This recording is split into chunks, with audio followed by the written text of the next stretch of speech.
Irmãos e irmãs, vamos a mais um momento da liturgia da palavra que eu transmito sempre nas minhas mídias digitais.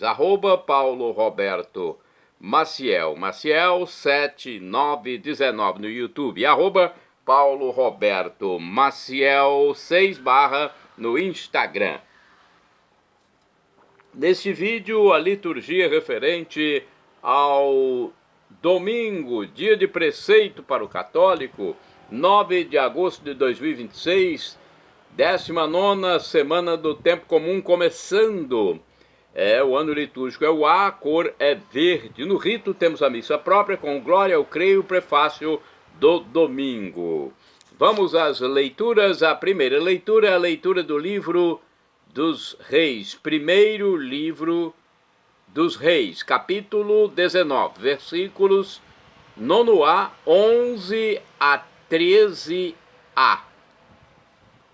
Naqueles dias, ao chegar a Horebe, o monte de Deus, o profeta Elias entrou numa gruta, onde passou a noite. E eis que a palavra do Senhor lhe foi dirigida nestes termos: sai e permanece sobre o monte diante do Senhor, porque o Senhor vai passar.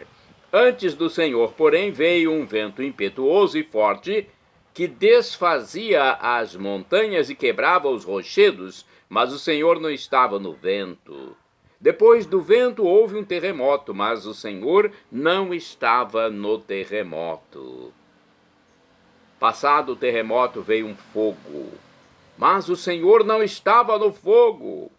E depois do fogo ouviu-se um murmúrio de uma leve brisa. Ouvindo isto, Elias abriu o rosto com o manto, saiu e pôs-se à entrada da gruta. Palavra do Senhor, graças a Deus. O Senhor estava no vento, né? Vamos agora ao Salmo responsorial. É o Salmo 84 na Bíblia Vulgata, 85 na de Jerusalém. Versículos 9b ao 10º, 11 ao 12, 13 ao 14, refrão, versículo 8º. Mostrai-nos, ó Senhor, vossa bondade, e a vossa salvação nos concedei. Repitamos o refrão. Mostrai-nos, ó Senhor, vossa bondade, e a vossa salvação nos concedei.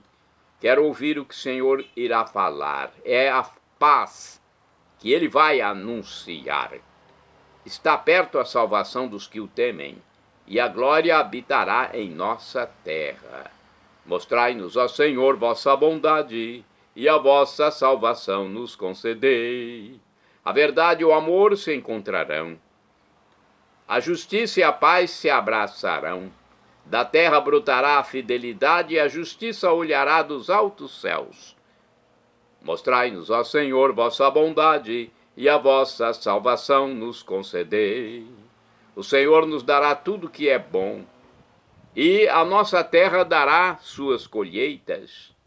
A justiça andará na sua frente, e a salvação há de seguir os passos seus. Mostrai-nos, ó Senhor, vossa bondade, e a vossa salvação nos concedei. Repitamos: mostrai-nos, ó Senhor, vossa bondade, e a vossa salvação nos concedei.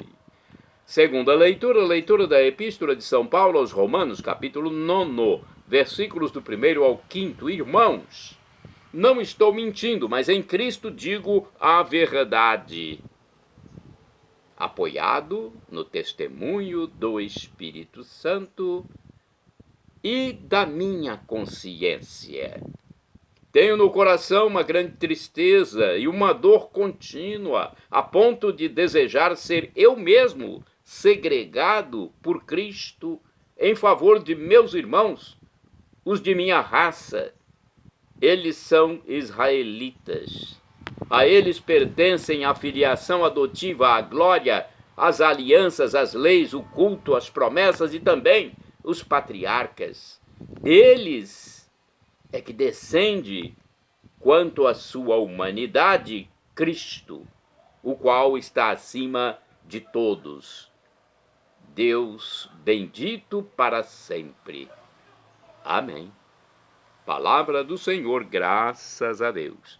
Vamos agora ao Evangelho, escrito por São Mateus, capítulo 14, versículos do 22 ao 33. Vamos aclamá-lo antes de veiculá-lo. Aleluia, aleluia, aleluia, aleluia, aleluia, aleluia, aleluia, aleluia. Eu confio em nosso Senhor, com fé, esperança e amor. Eu espero em sua palavra, hosana, ó Senhor, vem me salvar. Aleluia, aleluia, aleluia, aleluia, aleluia, aleluia, aleluia, aleluia. O Senhor esteja convosco, Ele está no meio de nós.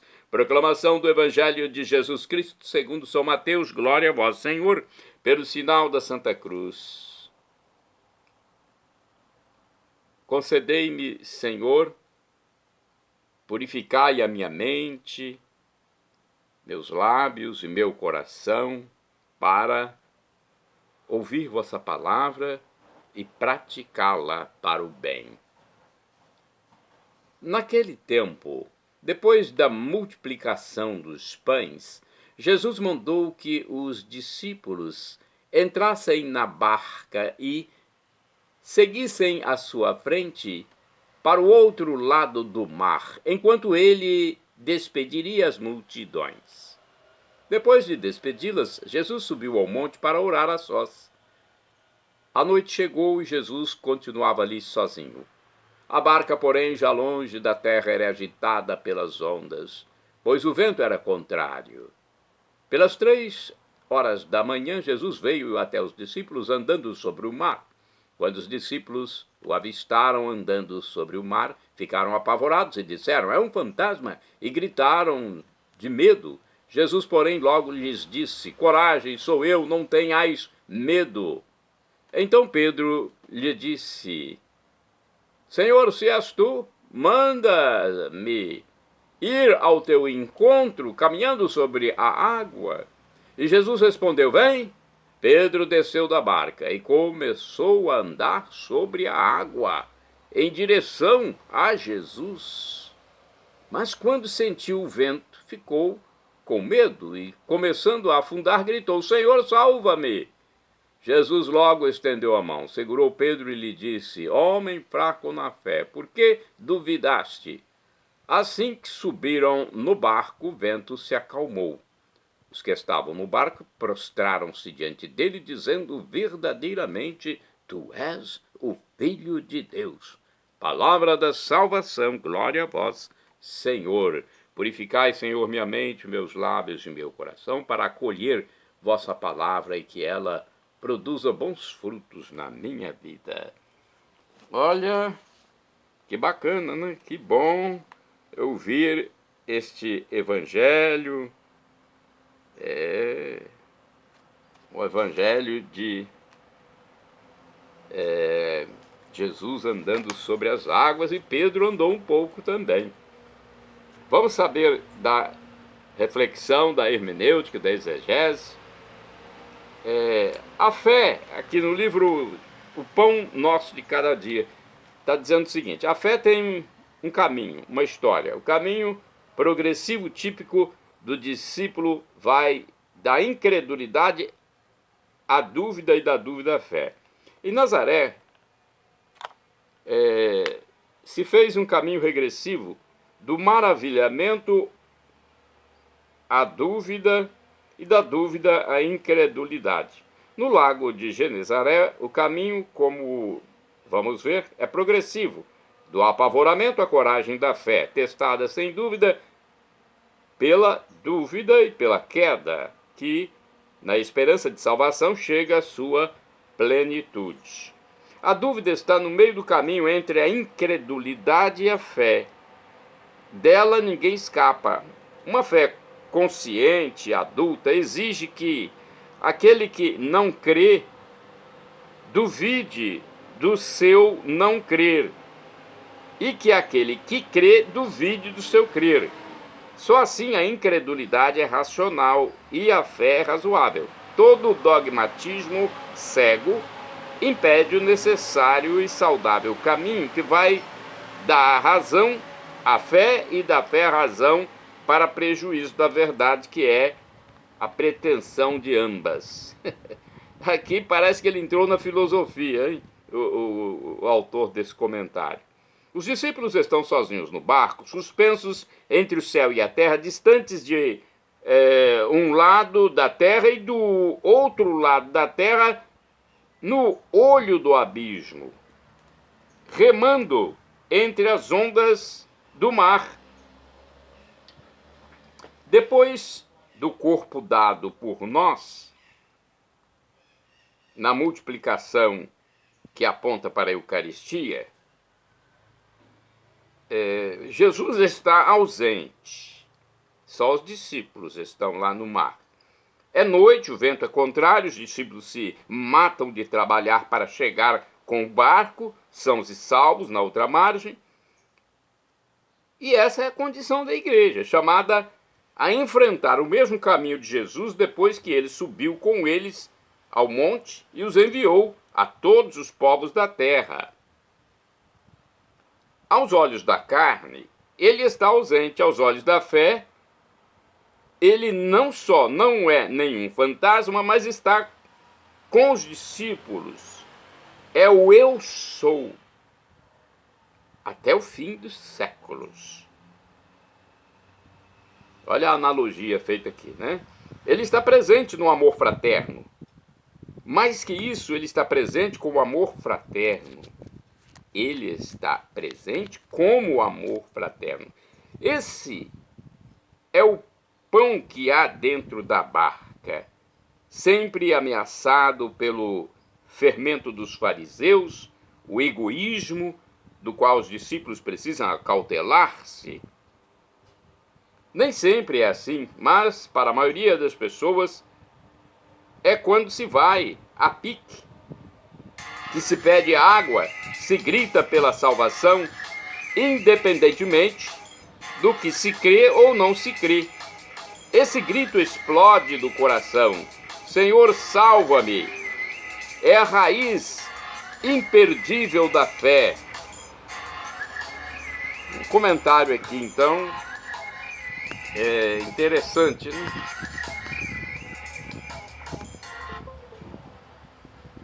Então, eu tive que parar porque o telefone tocou. Nem sempre é assim, mas na maioria das pessoas é quando se vai a pique, que se pede água, se grita pela salvação. Não é verdade? Independentemente do que se crê ou não se crê. Esse grito explode do coração. Senhor, salva-me. É a raiz imperdível da fé.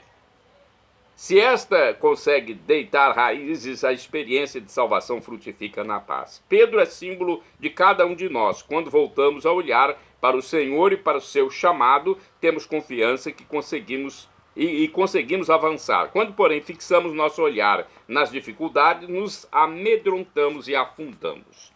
Então, Pedro aí é um exemplo de nós mesmos. Vamos ver aqui no livro Dia a Dia com o Evangelho, mais uma reflexão. Saciados, todos voltam às suas atividades corriqueiras. O povo para as suas casas, discípulos para a missão, e Jesus se retira para abastecer-se espiritualmente. Aos discípulos apavorados pelas águas agitadas e o vento contrário, símbolos das tribulações que afetam a igreja, Jesus se apresenta como aquele que domina as forças da natureza. Sou eu é a expressão de sua identidade. Pedro o reconhece e quer fazer o que o mestre faz, andar sobre as águas. Mas sua fé é insuficiente e começa a afundar. Jesus o salva. Os discípulos ficam maravilhados e reconhecem em Jesus a presença de Deus. Tu és verdadeiramente o Filho de Deus. Terminada a travessia, os habitantes do lugar reconhecem Jesus, né? E levam até ele os doentes, né, para ele curar. Bacana, que importante. Não sei se dá para fazer mais uma reflexão. Acho que já está bom, né? Vamos aos santos do dia, porque os santos são importantes. 9 de agosto é dia de Santa Teresa Benedita da Cruz, ou Edith Stein, virgem mártir. Morreu em 1942 em Auschwitz, na Polônia. Judia de raça e religião, converteu-se ao catolicismo em 1921 e fez-se carmelita em 1933. Em 1942 foi encerrada no campo de extermínio de Auschwitz, onde morreu nas câmaras de gás. É copadroeira da Europa, junto com Santa Brígida, da Suécia, e Santa Catarina de Siena. Edith Stein, nome verdadeiro, a caçula de uma numerosa família hebraica, nasceu em 12 de outubro de 1891, em Breslau, na Alemanha. Antes de completar 2 anos, ficou órfã de pai. Crescendo numa família praticante de religião judaica, acreditava em Deus e a ele dirigia suas preces. No entanto, ao chegar à adolescência, perdeu a fé na existência de Deus, parou de rezar e abandonou os estudos. Em 1911, matriculou-se em 3 cursos universitários: filosofia, língua alemã e história. A preferência era para a filosofia e até já se declarava ateia. Mas, por mais paradoxal que pareça, continuava à procura da verdade que não havia encontrado nas letras. Em 1914, fez uma análise do Pai Nosso, não do ponto de vista religioso, mas estudando a etimologia alemã. Ficou muito impressionada com essa oração e a repassou várias vezes. Naquele ano, as atividades intelectuais na Alemanha sofreram forte abalo com a Primeira Guerra Mundial. Edith voltou para Breslau e alistou-se como enfermeira voluntária. Recebeu a medalha de honra da Cruz Vermelha. Mudou-se para Friburgo e fez o curso de doutorado em filosofia. Em 1918, leu os exercícios espirituais de Santo Inácio de Loyola apenas por interesse acadêmico. No entanto, percebeu densa espiritualidade na obra, fez os 30 dias de meditações e, ao concluí-los, desejou ardentemente ser católica. Precisou, todavia, vencer ainda algumas batalhas interiores antes de chegar à conversão definitiva. Esta chegou no verão de 1921. Edith foi convidada a passar algumas semanas na casa de campo de uma amiga. Estava sozinha na casa, pegou um livro na estante. Era a autobiografia da vida de Santa Teresa de Ávila. Começou a ler e ficou tão arrebatada que não conseguiu parar até terminar. Quando fechou o livro, disse consigo mesma: "Esta é a verdade." Olhe, depois de ler a autobiografia de Santa Teresa d'Ávila. Depois de procurar em vão a verdade nos livros e nos raciocínios filosóficos, ela a encontrou na história palpitante de amor da grande mística reformadora do Carmelo, cujo exemplo perfumava ainda as almas 5 séculos após a sua morte. Olha que conversão bonita, né? É uma história muito bonita. Santa do dia 9 de agosto, Santa Cândida Maria de Jesus Cipitria. Ela foi uma virgem, morreu em 1912. Fundou em Salamanca, na Espanha, a Congregação das Filhas de Jesus. Santa Mariana Koppe é do dia 9 de agosto. Foi virgem, alemã de nascimento, ingressou na Ordem Terceira Regular de São Francisco, nos Estados Unidos. Bem-aventurado do dia 9 de agosto é o beato João de Salerno, presbítero, morreu mais ou menos em 1242, foi sacerdote dominicano. Bem-aventurado do dia 9 de agosto é o beato Ricardo Beri, foi um presbítero, ou seja, padre, sacerdote e mártir. Ricardo Beri foi monge cartucho, morto de fome no cárcere, no reinado de Henrique VIII da Inglaterra. Bem-aventurado do dia 9 de agosto é o beato Cláudio Richard, presbítero e mártir, morreu em 1794. Foi um sacerdote beneditino, encarcerado em Roquefort durante a maldosa Revolução Francesa. Morreu vítima da doença ali contraída. Bem-aventurado do dia 9 de agosto é o beato Florentino Ascencio Barroso, bispo e mártir, morreu em 1936. Foi preso e fuzilado durante a famigerada Guerra Civil Espanhola, pouco tempo depois de tomar posse na diocese de Barbastro. Shalom Adonai é uma expressão hebraica que significa paz de Deus, é o que eu desejo para todos vocês. O professor e escritor de mais de 100 livros da Igreja Católica, Felipe Rinaldo Queiroz de Aquino, em seu canal no YouTube, onde eu respondo as nossas dúvidas, diz que Deus pode nos dar uma dessas 3 respostas. Sim, não ou espere quando se pede algo. Acate qualquer resposta vinda de Deus.